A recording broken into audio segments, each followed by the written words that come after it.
A verse-by-verse study in the Book of Genesis, ESV, with Irv Risch, chapter 29. What does Genesis chapter 29 mean? After his journey east, Jacob arrives at the home of Laban, his mother's brother. Laban lives in Haran in Mesopotamia, outside of the land God has promised to Abraham, Isaac and, in the previous chapter, to Jacob. Jacob had left his homeland in Canaan, both to find a wife among his father's people, Genesis 28 verses 1-2, and to escape the murderous rage of his older twin brother Esau, Genesis 27 verse 41. Jacob's plan is to seek out the former household of his mother, Rebekah, and her brother, Laban. First, though, Jacob comes across a well in a field. He asks some shepherds gathered near the well with their flocks if they know Laban and if he is thriving. They do know him and point to Laban's daughter Rachel arriving with a flock of her own.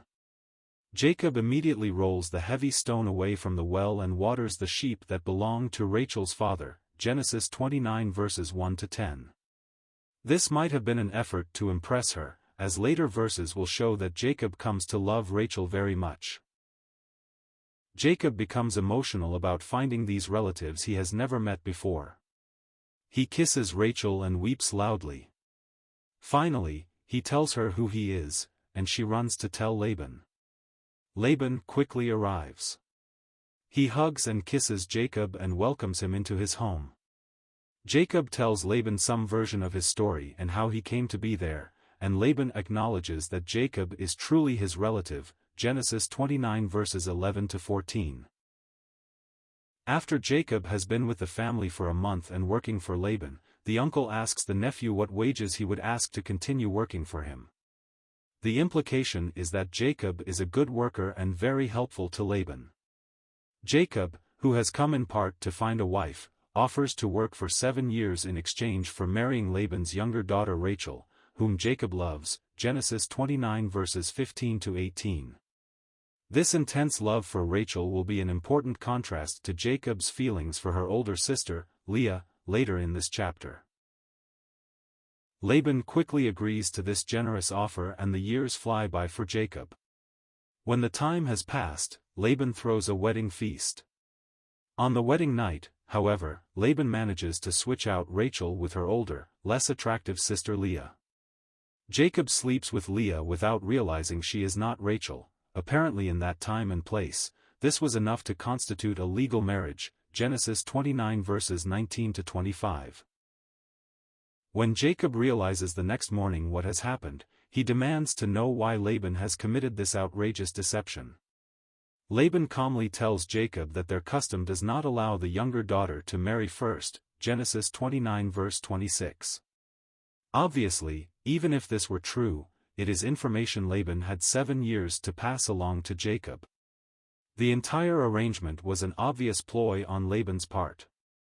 Here, then, is Jacob getting a taste of his own medicine, the lying manipulator, Genesis 27 verses 34-36, feeling the sting of deception and fraud. As if in generosity, Laban offers to allow Jacob to marry Rachel the next week in exchange for another 7 years of work. In spite of Laban's manipulation, Jacob agrees, Genesis 29 verses 27-30. Looking back on this passage after reading about Jacob's remaining life, it turns out he has gained 4 wives, 2 of whom are really servants or concubines, in the span of a week. Both of the servants given to Laban's daughters, at their weddings, will wind up bearing children to Jacob, as well, Genesis 30 verses 2-3, 30:9-10. Now married twice over, and with 7 more years of unpaid work ahead of him, Jacob settles in. Leah, though, is deeply wounded by the fact that Jacob loves Rachel more than her. In fact, Jacob is said to hate Leah, at least by comparison. Given the circumstances of their marriage, this is hardly a surprise. The Lord, who is always with Jacob, takes notice of Leah's heartbreak and allows her to begin having children while her younger, better-loved sister remains barren, Genesis 29 verse 31. Jacob's first 3 sons from his unloved wife are named as a result of her faith.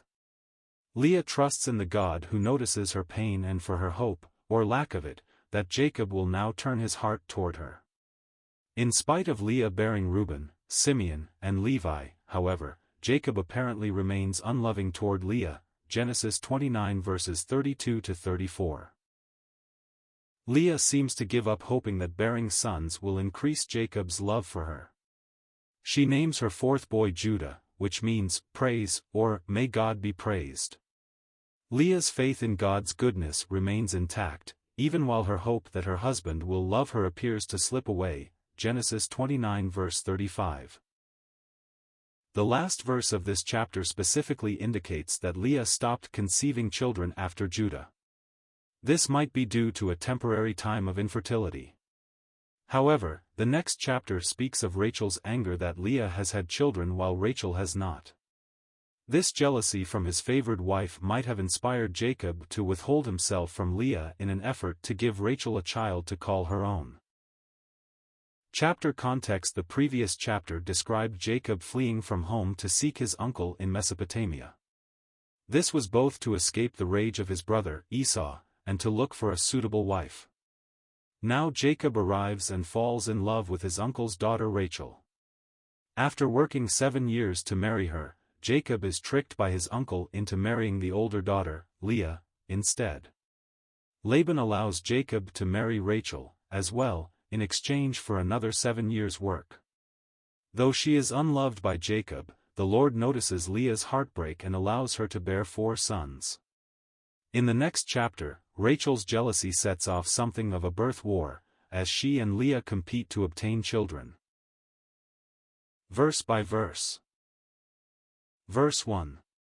Then Jacob went on his journey and came to the land of the people of the east. The Lord appeared to Jacob in a dream, Genesis 28 verses 10 to 12, as he was journeying from his father's household toward Haran, where his mother's brother lives. Jacob had 2 reasons for the journey. One was to flee the wrath of his brother Esau, who planned to kill him, Genesis 27 verse 41. The other reason was to look for wife.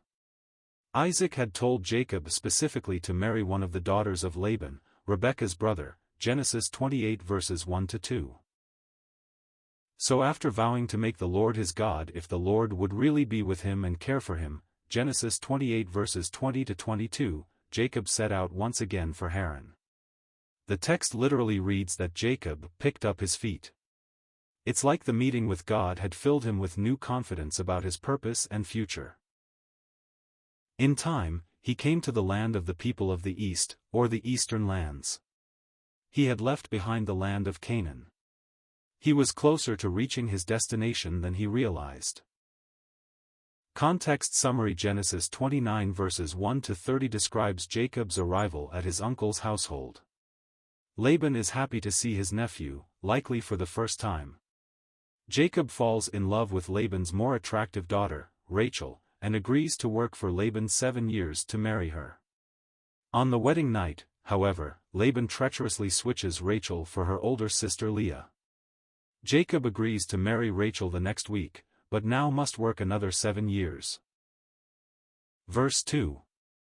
As he looked, he saw a well in the field, and behold, 3 flocks of sheep lying beside it, for out of that well the flocks were watered. The stone on the well's mouth was large. Jacob does not know it yet, but he has reached his destination. He is not far from the town of Haran where his uncle Laban lives. As he nears the area, he comes to a well in a field. Wells were places of great significance in this region where water was life. Wells were also often associated with God's blessing. Jacob's ancestor Abraham had gone through considerable trouble over wells during his time in Canaan, Genesis 21 verse 25. Jacob's father, Isaac, as well, had experienced disputes over wells and access to water, Genesis 26 verses 18 to 22. 3 flocks of sheep and their shepherds are gathered near the well, which is covered with a large stone. The shepherds are waiting for all the sheep to arrive, so they can be watered all at once. Verse 3. And when all the flocks were gathered there, the shepherds would roll the stone from the mouth of the well and water the sheep, and put the stone back in its place over the mouth of the well. Jacob has traveled from the home of his father to find the household of his mother's brother Laban. At the command of Isaac, Jacob has come with a mission to marry one of Laban's daughters, Genesis 28 verses 1-2. Of course, Jacob is also escaping the rage of his older twin brother, Esau, whom he'd cheated out of a blessing, Genesis 27 verse 41. He has also recently been assured by God, in a dream, that he will have numerous offspring, Genesis 28 verses 10-12. Jacob arrives at a well in a field, near which are gathered 3 flocks of sheep. The shepherds are waiting for the remaining sheep to arrive before rolling the large stone away from the mouth of the well to provide water for the sheep. This stone would have served to keep dirt and dust from collecting in the well. It would also have prevented wild animals from using it as a water source. In order to be of any use, the stone covering the mouth of the well would have been both large and difficult to move. Verse 4. Jacob said to them, "My brothers, where do you come from?" They said, "We are from Haran."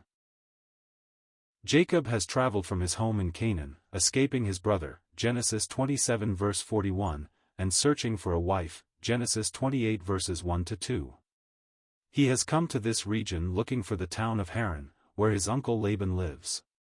Coming across a well in a field, he strikes up a conversation with some shepherds gathered nearby with their sheep.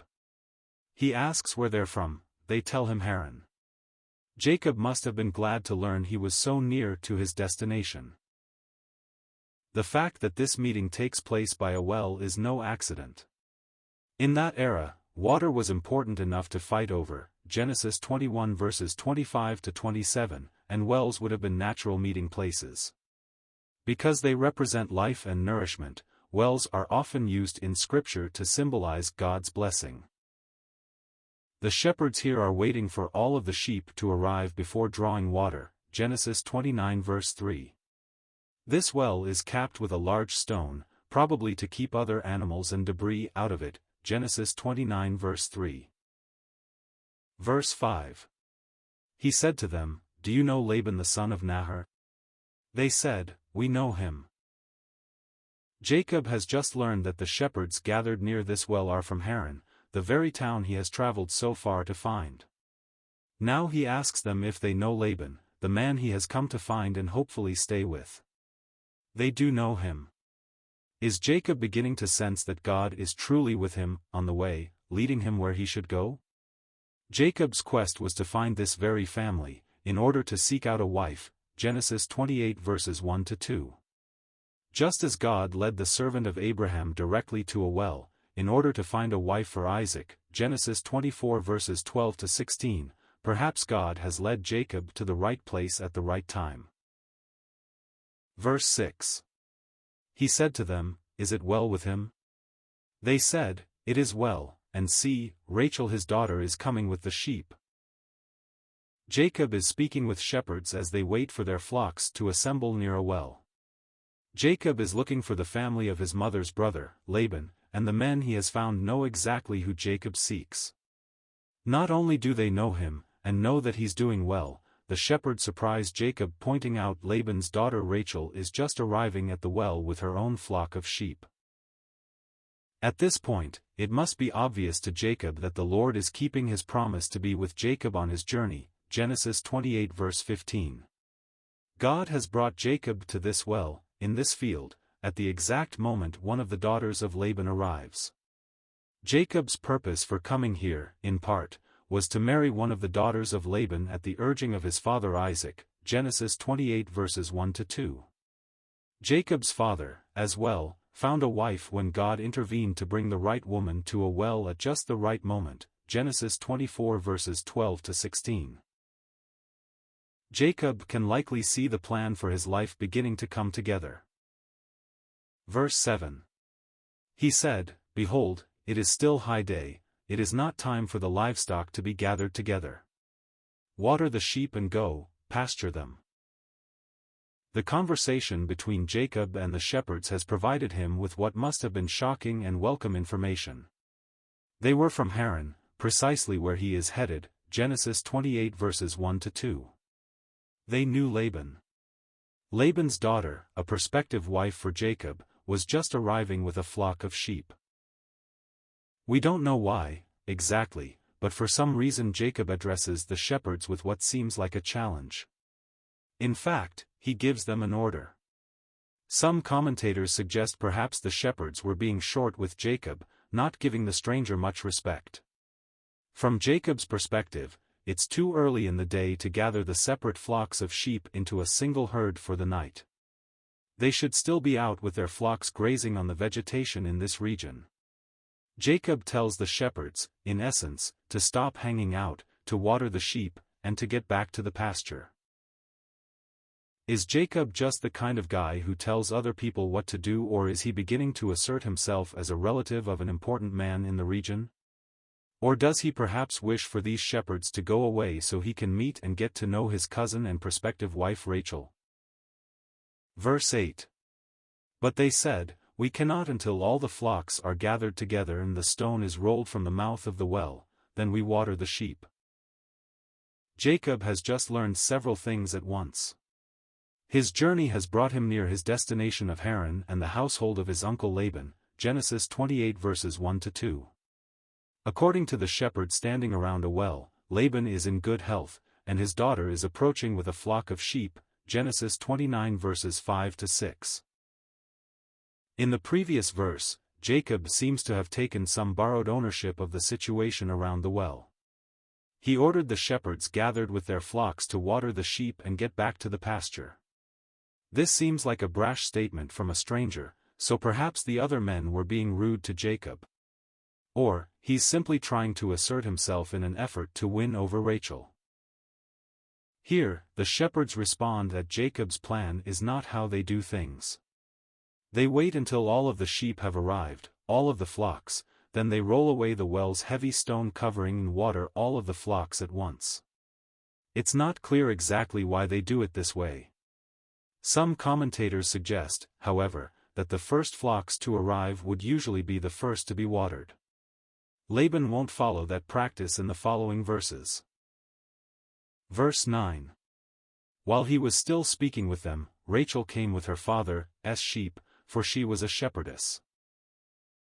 Jacob has learned from a group of shepherds gathered with their sheep near a well in a field that they are from Haran, Jacob's destination, Genesis 28 verses 1-2.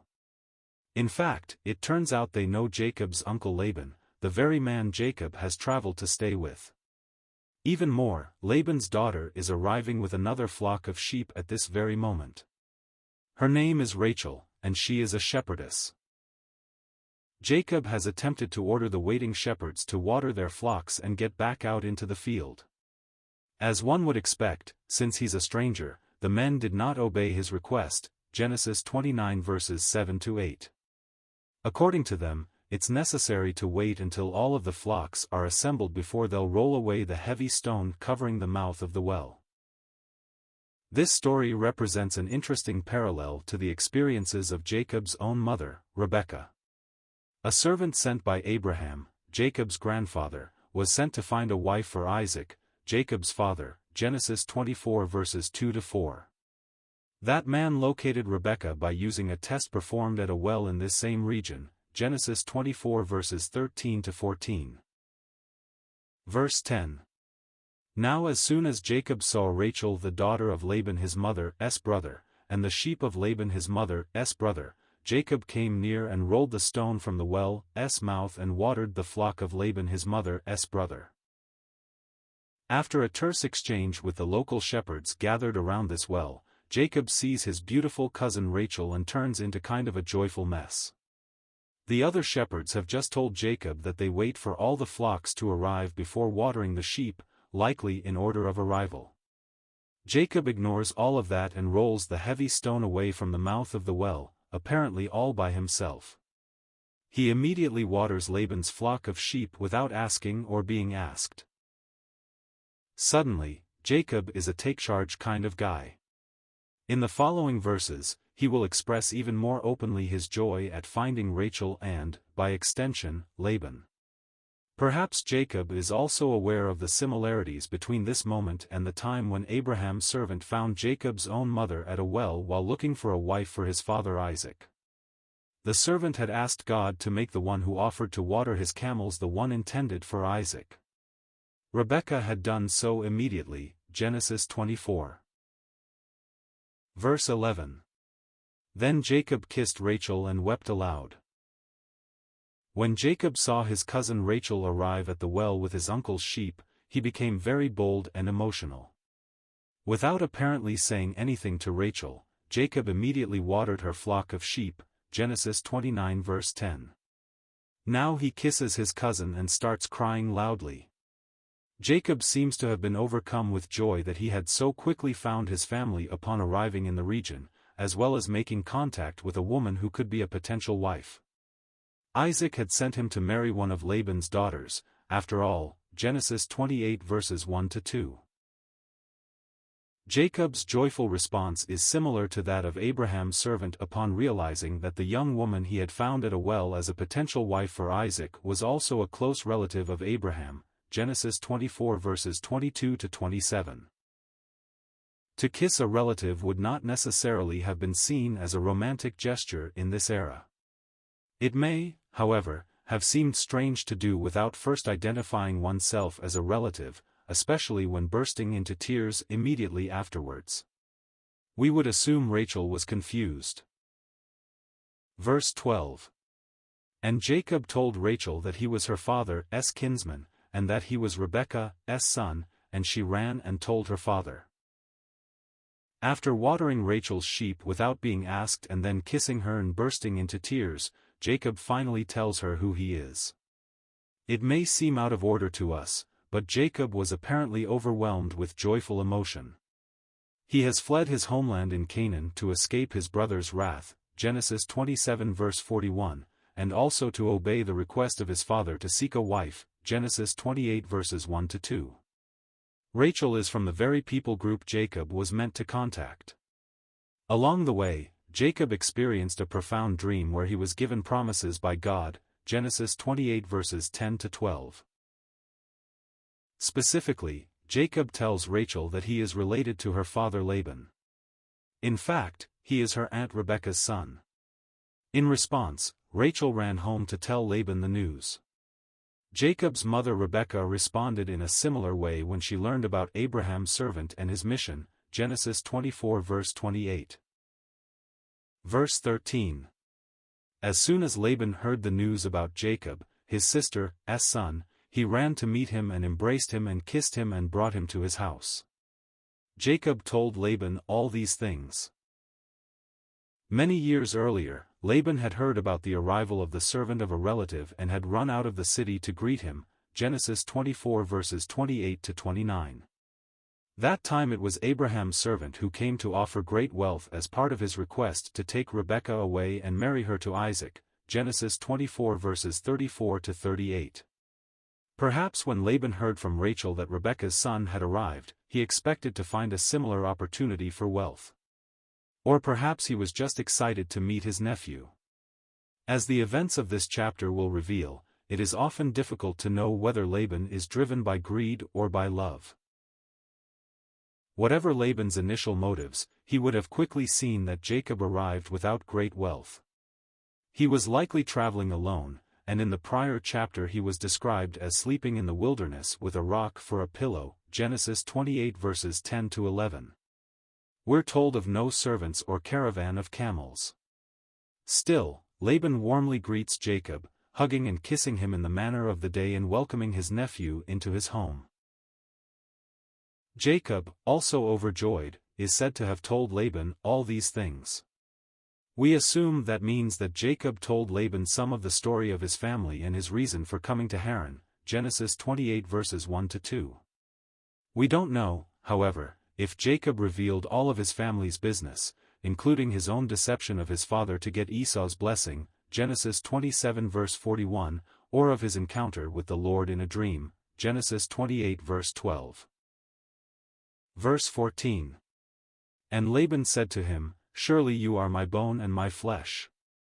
And he stayed with him a month. Just as he did when Abraham's servant arrived to seek a wife for Isaac, Genesis 24 verses 28-29, Laban rushes out to a well to greet someone who has arrived from Canaan in search of a wife, Genesis 29 verses 12 to 13. After meeting his sister's son, Laban embraced Jacob, kissed him, and welcomed him into his home. The phrase, "Surely you are my bone and my flesh," may be a statement of celebrating his close family connection to Jacob.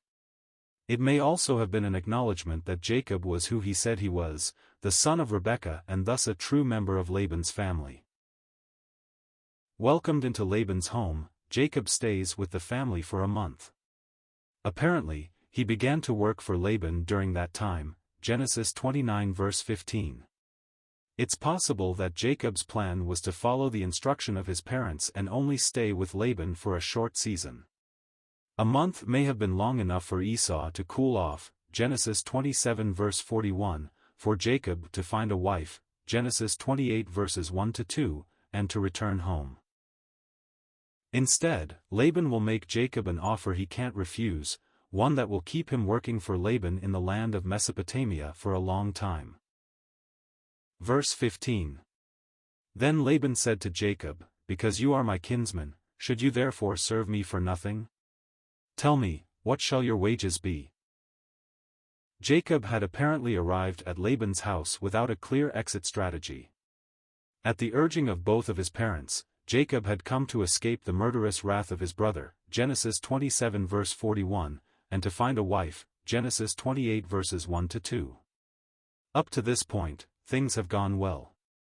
He arrived safely, despite at least one night alone and without shelter in the wilderness, Genesis 28 verses 10 to 11. Laban had welcomed him warmly as a true member of the family, Genesis 29 verse 14. Now we learn Jacob had apparently started to work for Laban without an explicit arrangement for payment, a mark of good character. Laban realized that arrangement shouldn't continue indefinitely, even though Jacob was a relative. The following verses will reveal that Jacob was a good worker. It's possible Laban didn't want to lose him. To that end, he approached Jacob to ask what wages he would want to continue to work for him. By now, Jacob had probably begun to think about returning home. Laban's offer would require him to stay longer with his uncle. In the end, what started as a stay of 1 month, Genesis 29 verse 14, will turn into 20 years, Genesis 31 verse 41. Verse 16. Now Laban had 2 daughters. The name of the older was Leah, and the name of the younger was Rachel. After Jacob had lived with him for a month, Genesis 29 verse 14, Laban approached Jacob to ask what wages his nephew would want to stay on with Laban and continue to work for him. Apparently, he was impressed with the work Jacob was doing, or he just liked having him around. Before telling us Jacob's response, the story backs up to add some characters to the plot. Laban had 2 daughters. Leah is the older of the 2. The text has already introduced Rachel, the younger sister and a shepherdess, Genesis 29 verses 6 to 9. Since Isaac had sent Jacob to marry one of Laban's daughters, Genesis 28 verses 1 to 2, Jacob must have been considering these 2 since arriving at Laban's household. We're told very little about the women, other than a brief idea of their physical appearance. Unfortunately for Leah, she is not as attractive as her younger sister, nor will she be loved by Jacob, Genesis 29 verses 17 to 18. Verse 17. Leah's eyes were weak, but Rachel was beautiful in form and appearance. Prior verses described how Jacob came to find the family of his uncle, Laban, Genesis 29 verses 1 to 12, in search of a wife, Genesis 28 verses 1 to 2. Laban welcomed Jacob warmly, and after a month of work, asked Jacob what wages he would be expecting, Genesis 29 verse 15. Shifting to provide background information, Scripture then introduced Laban's 2 daughters, Leah and Rachel, Genesis 29 verse 16. We now learn that the older daughter, Leah, was not as attractive as her younger sister. The text indicates that she had weak or soft eyes. The suggestion is that her eyes didn't have much liveliness, especially as compared to her sister. According to that era's standards of beauty, it was ideal to have sharp, dark, expressive eyes. Leah, it seems, had a plainer face than what Jacob would have preferred. Rachel, on the other hand, is described as being beautiful in both form and appearance, which seems to be a reference to both the shape of her body and the look of her face. As the rest of the chapter will reveal, these differences between Leah and Rachel, and Jacob's response to them, will drive the events of his life for many years to come. Verse 18. Jacob loved Rachel. And he said, I will serve you 7 years for your younger daughter Rachel. Jacob had been sent by his father to his uncle's household, in part, to find a wife, Genesis 28 verses 1-2. In addition, Jacob had grown to love Laban's younger daughter Rachel, Genesis 29 verses 16-17. When Laban asked Jacob what wages he would want to continue to work for him, Jacob saw his chance to broach the subject of marriage. Jacob responded to Laban's question about wages with quite an offer. He would work for Laban for 7 years for the hand of Rachel, the younger daughter, in marriage. Why would Jacob make such an offer, beyond being deeply in love with Rachel? Perhaps he lacked any access to his father's great wealth. Though he had been sent by his father, Jacob was also fleeing his angry brother, Genesis 27 verse 41, and apparently left alone and without much in the way of supplies, Genesis 28 verse 11. It was customary for a groom or groom's family to pay a bride price to the family of the woman he wished to marry. If Jacob was without funds, he may have thought it necessary to make such an offer of long-time service. Still, even at the lowest wage for a common worker during this time, 7 years of free labor would apparently far exceed any normal payment for a bride price. Perhaps Jacob imagined that during that time he, as a nephew, would grow to inherit some of Laban's wealth. Or perhaps he just enjoyed the work and the surroundings and didn't mind the thought of spending the next 7 years there. It's hard to know for sure. Verse 19. Laban said, It is better that I give her to you than that I should give her to any other man. Stay with me. Jacob has come to his ancestral homeland, both to escape his murderous brother, Genesis 27 verse 41, and to find a wife at the request of his father, Genesis 28 verses 1-2. Luckily, he located his family and fell in love with the younger of his uncle's 2 daughters, Rachel, Genesis 29 verses 16-17. After a month of living with the family, Laban asks what wages he expects, and Jacob offers to work for 7 years in exchange for Rachel's hand in marriage. Jacob's offer was extraordinarily generous. It's no surprise that Laban quickly agrees. He likely did see Jacob as an excellent husband for his daughter. He also saw 7 years of free labor from a hard worker. Had he been more generous, Laban could have countered Jacob's offer with one that was not so strenuous on his daughter's future husband. That wasn't Laban's style. In fact, as the next few verses will explain, Laban's intentions are clearly not good. Jacob, the cheater, Genesis 25 verses 29-34, 27:33-36, is working towards a taste of his own medicine. Verse 20. So Jacob served 7 years for Rachel, and they seemed to him but a few days because of the love he had for her. This is among the most romantic verses in the Bible. Certainly, it's one of the most romantic in Genesis. Jacob was sent to this region to find a wife, Genesis 28 verses 1-2, as well as to keep away from his vengeful twin brother, Genesis 27 verse 41. He managed to locate his uncle, Laban, and fall in love with the younger of Laban's 2 daughters, Rachel, Genesis 29 verses 16-17. After a month of work, Laban had asked what wages Jacob expected, and Jacob offered much more than he needed to in order to secure Rachel's hand in marriage. Laban, always looking for a bargain, quickly accepted Jacob's proposal, 7 years of free labor. Jacob doesn't seem to have regretted it for a moment. He was so crazy in love with Rachel that 7 years seemed to him to be only a few days. The years flew by. Love can do that to a man.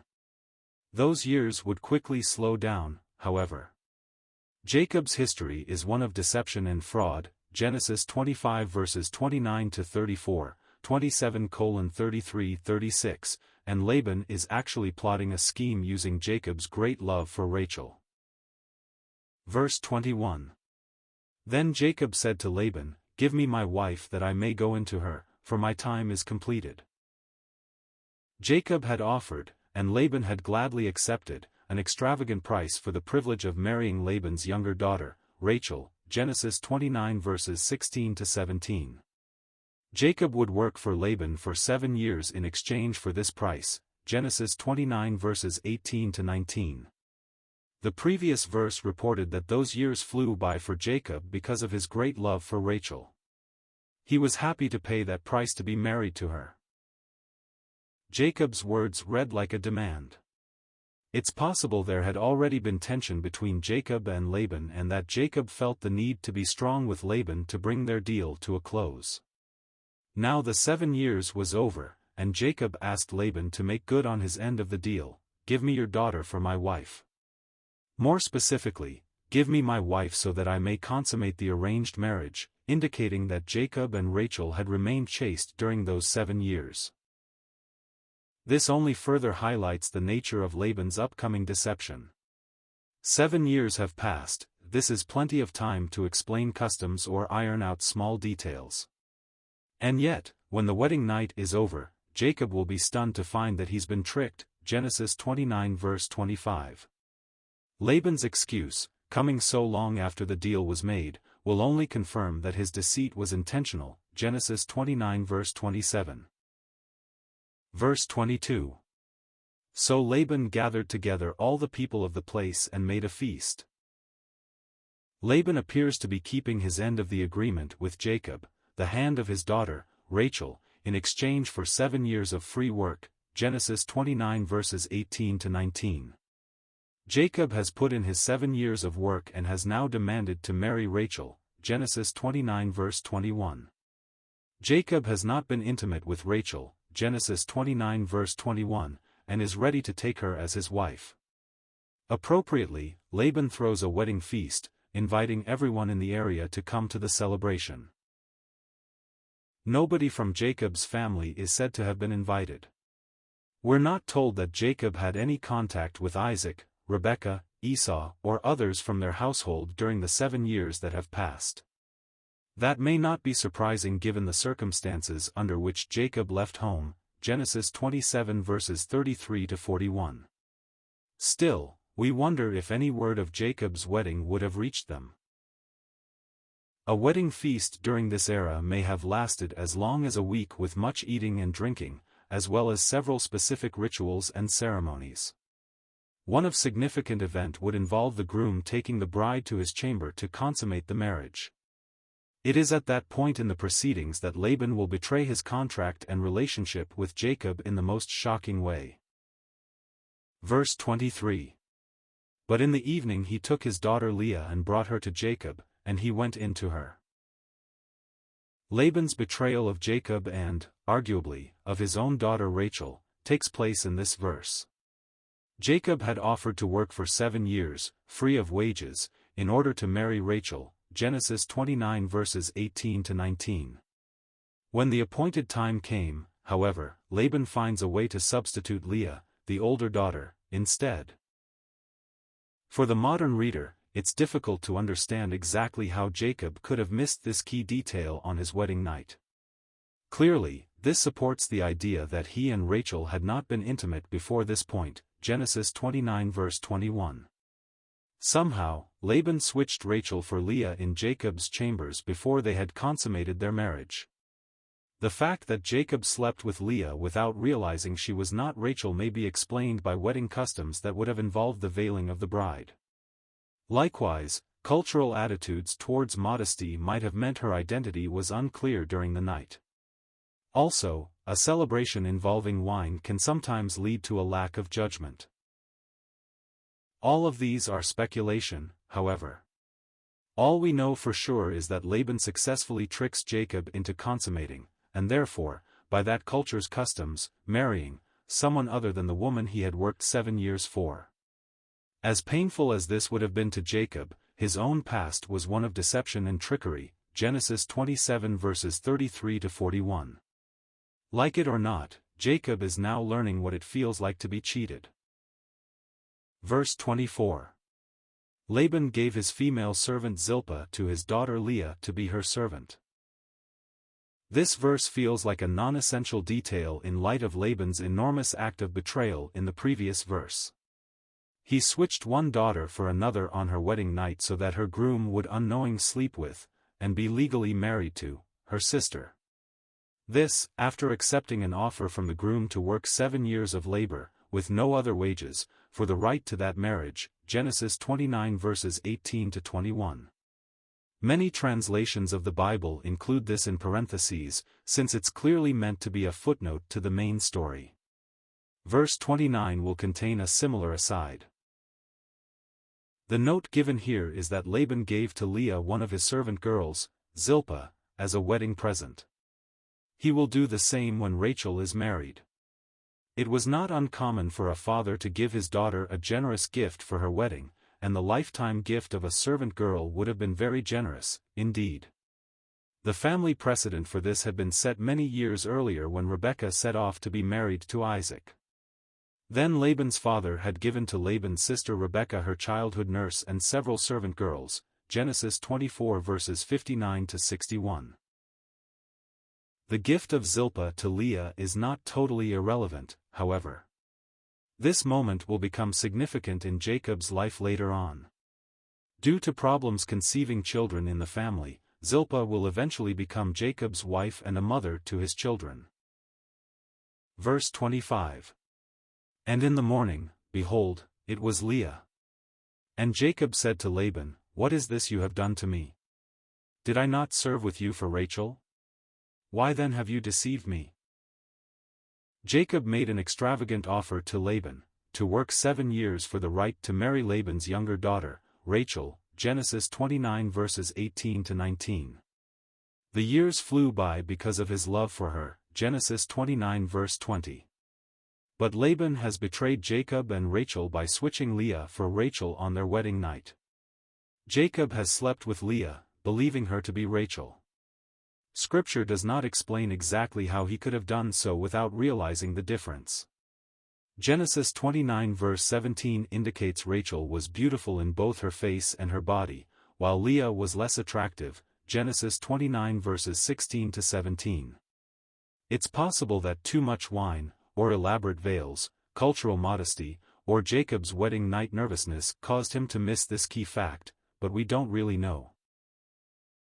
Now he knows. The phrase given here is almost comical, aside from the tragic implications for Jacob and Rachel. Jacob was truly shocked to discover he had slept with, and by the laws of that culture, legally married, the older sister, Leah. When he understood what had happened, he immediately went to Laban to ask why he had been lied to. Jacob had kept his part of the bargain in full. Why did Laban do this? Laban's deception seems outrageous, unfair, and even monstrous. And it is.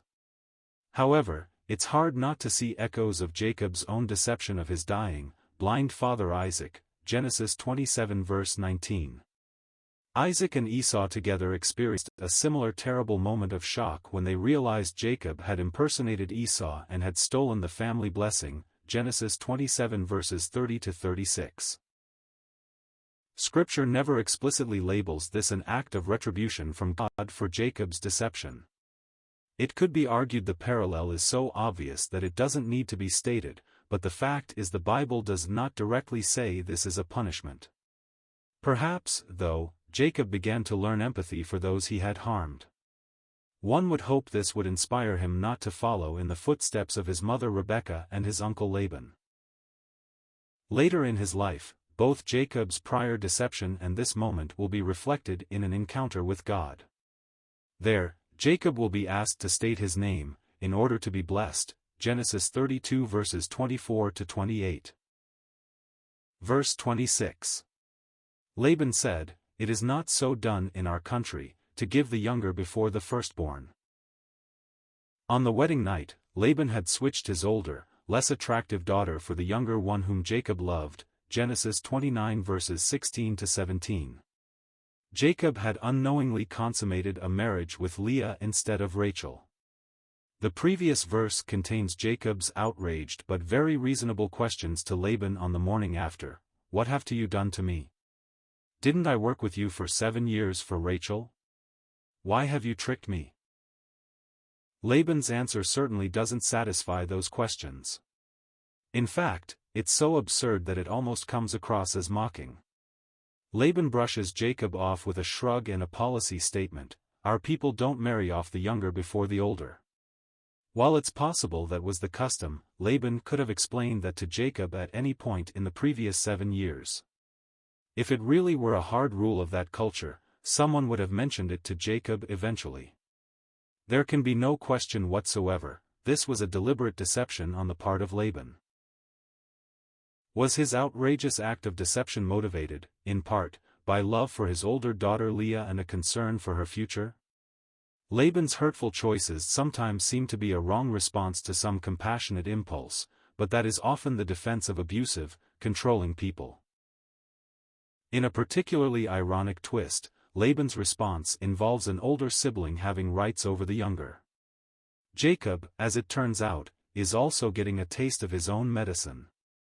Earlier in his life, Jacob had manipulated his older twin brother out of his birthright, Genesis 25 verses 29 to 34. Then, he'd connived with his mother to fool his blind father, stealing a blessing meant for that same older brother, Genesis 27 verses 15 to 19. Esau's rage from that betrayal was one reason Jacob had to flee Canaan to come live with Laban, Genesis 27 verse 41. Verse 27. "Complete the week of this one, and we will give you the other also in return for serving me another 7 years." Jacob has confronted his uncle, Laban, for an act of incredible deception. After working his agreed-upon 7 years for the right to marry Laban's younger daughter, Rachel, Jacob has discovered the morning after his wedding night that Leah, the older sister, has been secretly switched in. He is now legally, in that culture, married to a woman he does not love, and has been cheated out of his agreement with Laban. This incident sees Jacob on the receiving end of the kind of manipulation, Genesis 25 verses 29 to 34, and deception, Genesis 27 verses 15 to 19, he himself had practiced.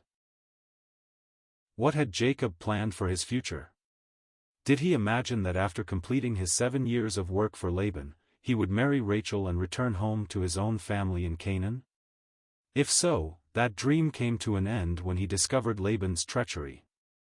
In response to Jacob's angry questions about why Laban switched Leah for Rachel, he has responded that the local custom is for the older daughter to marry first, Genesis 29 verse 26.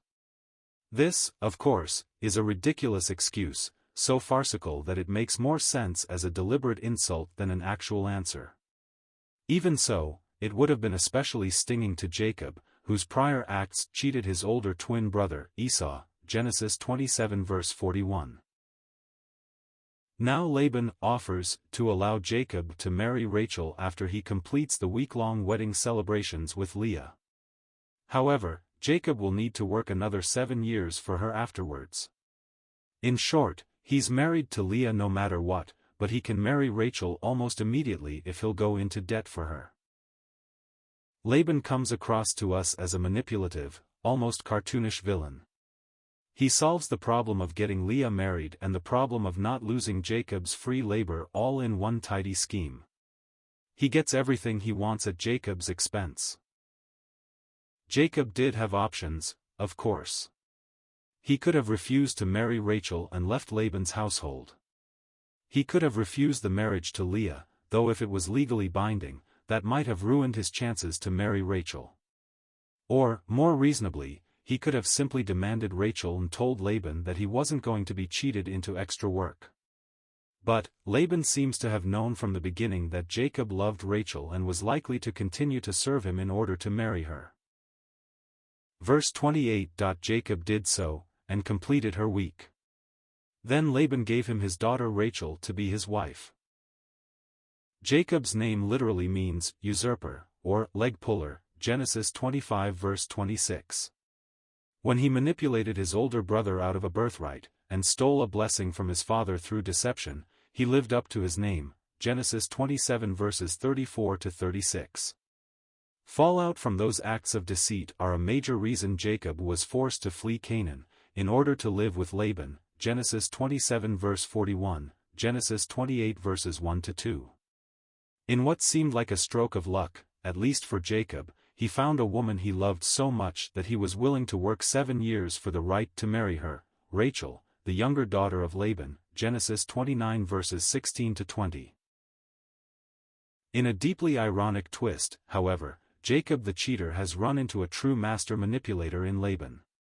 Having tricked Jacob into consummating a legal marriage with the older daughter, Leah, instead of Rachel, Genesis 29 verses 23 to 25, he has made Jacob a new offer: agree to work for me another 7 years, and you can marry Rachel next week, Genesis 29 verse 27. Laban's excuse, Genesis 29 verse 26, and updated offer are both abusive and completely unfair. And yet, Jacob agrees. He's not only stuck, to some extent, he's also still desperately in love with Rachel. A week after what he thought would be the beginning of a new life with Rachel, he will find himself married to both his true love and her sister. And, unfortunately, on the hook for another 7 years of free labor for his uncle. Verse 29. Laban gave his female servant Bilhah to his daughter Rachel to be her servant. As was the case in verse 24, these words read like a footnote to the main story. While they are not crucial to the plot at this point, this information will be important later on. As he had done with Leah, Laban gave a generous wedding present to Rachel, a servant girl. Rachel's servant was named Bilhah. She, too, was destined to become a wife of Jacob and give birth to his sons. This means, in the space of a week, Jacob has gone from single, to living with 4 women who will all, eventually, bear his children. It would have been common in this era for a wealthy father to give his daughter a lavish wedding gift, and the lifetime gift of a servant girl would have been very generous, indeed. A similar event occurred earlier in Jacob's family when Rebekah set off to be married to Isaac. At that time, their father had given to Laban's sister Rebekah her childhood nurse and several servant girls, Genesis 24 verses 59 to 61. Verse 30. So Jacob went in to Rachel also, and he loved Rachel more than Leah, and served Laban for another 7 years. Here, Jacob consummates his second marriage in a week, this time with Rachel. His prior marriage, to her older sister Leah, was the result of outrageous deception on the part of the sister's father, Laban, Genesis 29 verses 18 to 27. Now in debt for a marriage he had thought was paid for, Jacob continues his work for Laban. His apparent inaction and passivity in response to Laban's manipulation gives us a clue to Jacob's personality and character. He can't seem to stand up to Laban in any meaningful way, to the point of being married to both the man's daughters, one without his own consent. The text hardly needs to tell us that Jacob loved Rachel more than Leah. Given the circumstances of their marriages, it would be hard to imagine anything else. It will also not surprise us when that imbalance of love between the two couples will create sibling rivalry, jealousy, and hurt feelings. At first, Leah will bear the brunt of that pain. In fact, the Lord himself will intervene on Leah's behalf. Verse 31. When the Lord saw that Leah was hated, he opened her womb, but Rachel was barren. First Laban and then the Lord himself intervened on behalf of poor, heartbroken Leah. It's easy to imagine that she might have grown in affection for Jacob during the 7 years in which he was working for Laban. Unfortunately for Leah, those years were worked by Jacob specifically to earn Rachel's hand in marriage. It's also easy to understand the hurt she may have felt that her younger, more attractive sister would be married before she was, Genesis 29 verses 16 to 20. Whether in sympathy for his daughter's plight, or simply as an act of greed, Laban used an outrageous act of cruel deception, tricking Jacob into legally marrying Leah first, Genesis 29 verses 21 to 26. Jacob accepted the marriage, but unsurprisingly did not feel the same love for Leah which he carried for Rachel. Jacob loved Rachel enough to work 7 years for her. Finding Leah in his marriage bed was a cruel surprise. The previous verse tells us flatly that he loved Rachel more than Leah. This verse goes further: Leah was hated. This is a common feature of ancient literature, which often used exaggerated contrasts in order to show a difference from one side to another. Jacob's love for Rachel, combined with his resentful indifference to Leah, meant she was hated, at least by comparison. Then again, in this particular case, Jacob's experience might well have caused him to hate Leah, literally. Now God, who is always with Jacob as he has promised, takes particular notice of Leah's great pain. To comfort her, the Lord causes her to become pregnant, while the favored, more beautiful, and younger Rachel remains childless. Rachel becomes the third wife of the first patriarchs of Israel, unable to conceive a child until the Lord allows it. The same was true for Sarah, Genesis 16 verses 1 to 2, and Rebekah, Genesis 25 verse 21. Even Leah's firstborn son by Jacob is only born with the Lord's intervention. Clearly, it was important to God for Israel to know that children were a gift from Him and that pregnancy was not something that could be controlled by human will alone. Context summary: Genesis 29 verses 31 to 35 describes Leah's joy and heartbreak. Tricked into marrying Leah, Jacob's heart is never with her. He loves Rachel more. In fact, it would be fair to say he never loved Leah at all. The Lord, who is ever with Jacob, notices Leah's heartbreak and allows her to begin bearing children while Rachel remains childless. Leah's 4 sons are named in celebration of the Lord and His noticing her, as well as for her hope, or lack of it, that Jacob will come to love her. Verse 32. And Leah conceived and bore a son, and she called his name Reuben, for she said, Because the Lord has looked upon my affliction, for now my husband will love me.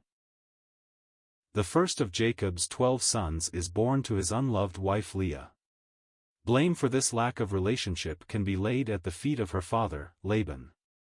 After agreeing to let Jacob work 7 years for Leah's younger sister, Rachel, Genesis 29 verses 17 to 20, Laban switched Leah into the wedding night chambers, tricking Jacob into consummating his marriage to the wrong sister, Genesis 29 verses 21 to 26. By that deception, Laban earned another 7 years of free work from Jacob, Genesis 29 verses 27 to 30. Responding to Leah's heartbreak, the Lord intervened and allowed her to become pregnant while her favored sister remained childless. Leah names the boy Reuben, connecting it to her circumstances at the time. In Hebrew, Arayuban is similar to the phrase Arayabani, meaning, my misery is seen.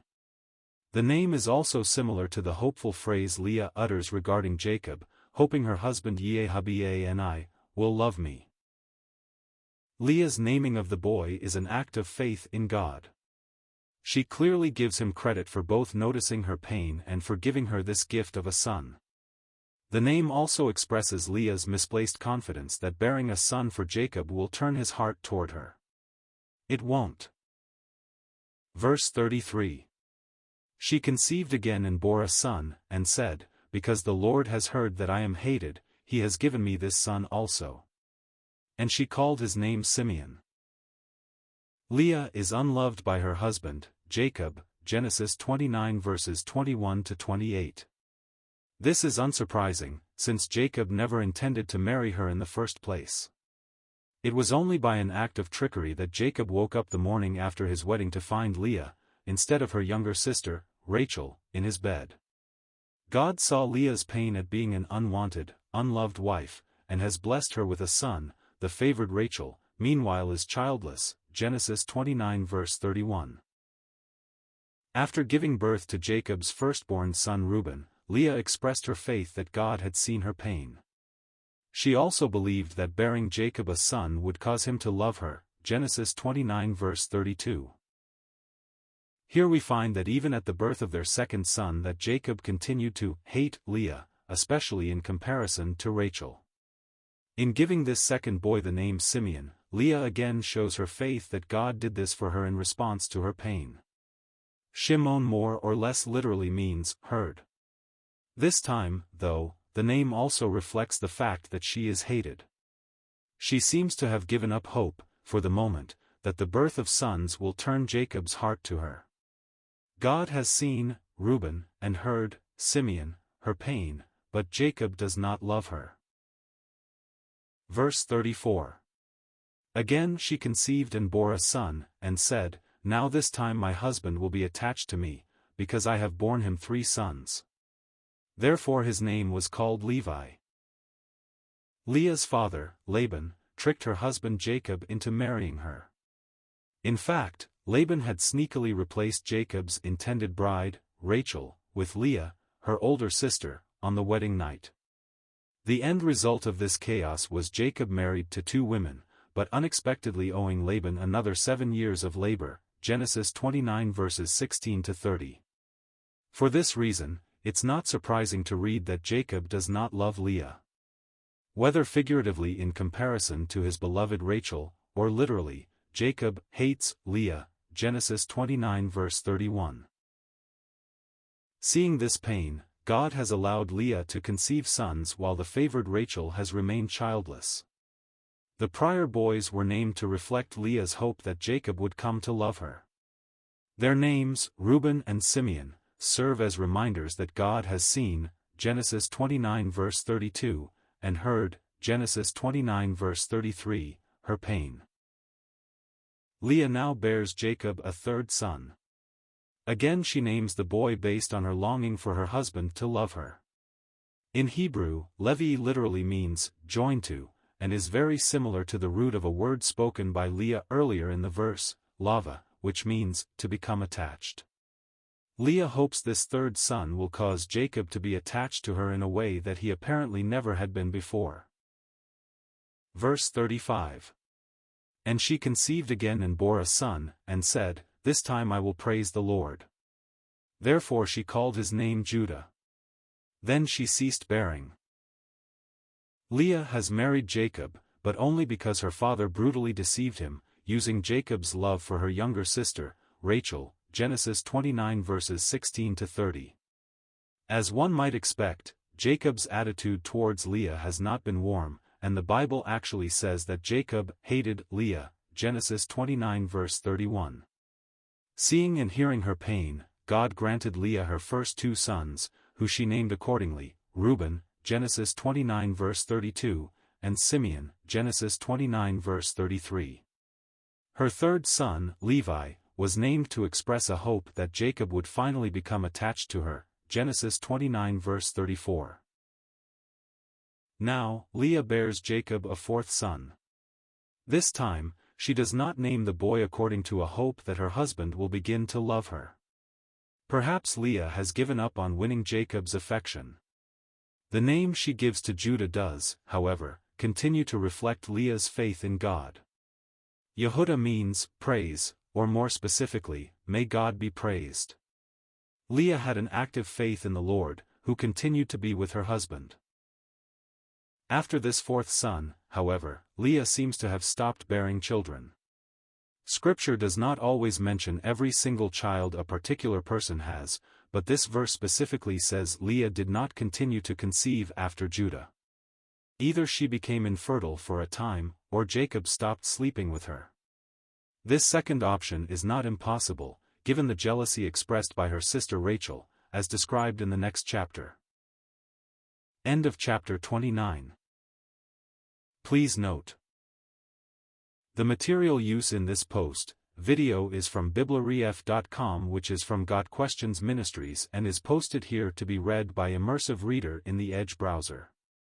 If you copy this material, please follow these rules. Content from BibleRef.com may not be used for any commercial purposes, or as part of any commercial work, without explicit prior written consent from Got Questions Ministries. Any use of our material should be properly credited. Please make it clear the content is from BibleRef.com. BibleRef.com content may not be altered, modified, or otherwise changed unless such changes are specifically noted.